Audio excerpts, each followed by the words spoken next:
എന്നാ ചേച്ചി കുടിയിരിക്കൽ പറയാൻ വേണ്ടി വന്നിന്. ഓലന്ന് 30,000 ഉറുപ്പ്യൻ്റെ കട്ടിലും കുറേ സാധനങ്ങളൊക്കെ കൊണ്ടുവന്നിന്. ഓളമ്മ അതൊക്കെ എപ്പോഴും പറയുന്നുണ്ട്. ഞാൻ പറഞ്ഞ അച്ഛനില്ലാത്തതിനെ കൊണ്ട് വല്ലാതെ പ്രതീക്ഷിക്കണ്ടെന്ന് പറഞ്ഞിട്ടുണ്ട്. പക്ഷെ അച്ഛനില്ലേന്നു ഒന്നിനാത്രം പോകുന്നൊരു ആങ്ങളല്ലേന്നാണ് അമ്മേന്റെ ചോദ്യം. വലിയ വീടായതിനെക്കൊണ്ട് വലിയ എന്തെങ്കിലുമൊക്കെ കൊടുക്കണ്ടേ? അച്ഛനില്ലെങ്കിലും ഓർക്കുമ്പോൾ മാത്രമല്ലേ ഉള്ളൂ.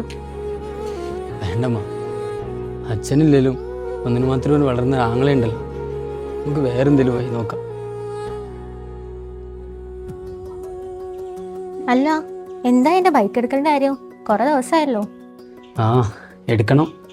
കുറച്ച് ഫണ്ട് കിട്ടുകയാണെങ്കിലേ ബാക്കി EMI ഇടാം. എന്നാ ഇത് മതിയാവോ നോക്കൂ. അതൊന്നും വേണ്ട, വേറെന്തെങ്കിലും വഴി ഉണ്ടാവും. വേണേലും വെച്ചോ, ഈ ബൈക്ക് എടുക്കാണെങ്കിൽ എനിക്ക് ഓട്ടോ വാച്ച് ലാഭിക്കാലോ.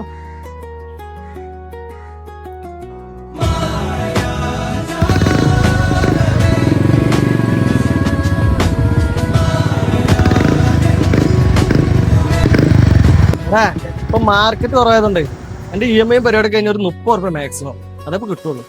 അല്ല, 3 മാസം മുമ്പ് സുഭിഷേട്ടൻ തന്നെയല്ലേ നല്ല മാർക്കറ്റിലെ വണ്ടിയാന്ന് പറഞ്ഞു തന്നത്? എടാ, 3 ദിവസം ഇത് ഓടിച്ചില്ലേ? അല്ല, എനിക്കൊക്കെ കൊടുക്കണ്ടേ? എന്താ അർജന്റ്? പെങ്ങളെ ഹൗസ്വാമിയൊക്കെ ആണ്. എനിക്ക് കൊടുക്കല് നിർബന്ധമാണെങ്കിൽ ഞാൻ ഒരാളെ വിളിച്ചു നോക്കണം. എടാ, നീ ആ വണ്ടി വിറ്റോ? അളിയാ, ഞാനത് എടാ, എന്റെ ഈ അവസ്ഥ കഴിഞ്ഞിട്ട് തന്നെ ഞാൻ വരുന്നേ. അന്നെനിക്ക് വിൽക്കണേ, ആ വീട് ഇരിക്കുന്ന സ്ഥലം മാത്രമേ ബാക്കിയുള്ളായിരുന്നു. പിന്നെ ഒരു വീട് എടുക്കാറെങ്കിലേ അതിലേക്കുള്ള ഫർണിച്ചർ വാങ്ങാനും എനിക്ക് പറയാം.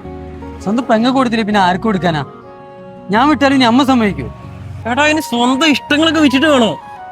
നിനക്ക് അത്ര നിർബന്ധമാണെന്നുണ്ടെങ്കിൽ എന്തെങ്കിലും ചെറുത് വാങ്ങി കൊടുത്താ പോരെ? അങ്ങനെ ഏതെങ്കിലും ഒന്ന് പോരാ. ഒരു ആയുസ് മുഴുവൻ വീട്ടിലോട്ട് കയറി ചെല്ലുമ്പേ ഓർക്കാനുള്ളതാണ്. ഒരു ആയുസിന്റെ ക്വാളിറ്റി എങ്കിലും വേണം. പിന്നെ അളിയ അന്ന് വീട്ടിലോട്ട് കൊണ്ടുവന്ന് കട്ടില് പോലെ ആണെങ്കിൽ നമുക്കും ഒരു സന്തോഷമാവും. എടാ, അങ്ങനെയാണെങ്കിലേ ഞാൻ അന്ന് ഇന്നും ഫർണിച്ചറിന് വേണ്ടി പോകുന്ന ഒറ്റ സ്ഥലമേ ഉള്ളൂ, അത് ഐഫാണ്.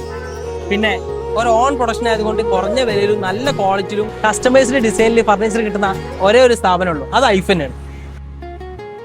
ചുരുക്കി പറഞ്ഞാലേ ഇഷ്ടത്തോടെ വല്ലതും വാങ്ങണമെങ്കിലേ തടി കേടാതെ വാങ്ങാം. പിന്നെ വണ്ടി പോയി എന്ന് വിചാരിച്ച് ടെൻഷൻ അടിക്കണ്ട. സുബീഷിനോട് വാങ്ങി വെക്കാൻ വേണ്ടി പറഞ്ഞത് ഞാനാ. ദാ വരുന്നുണ്ട്.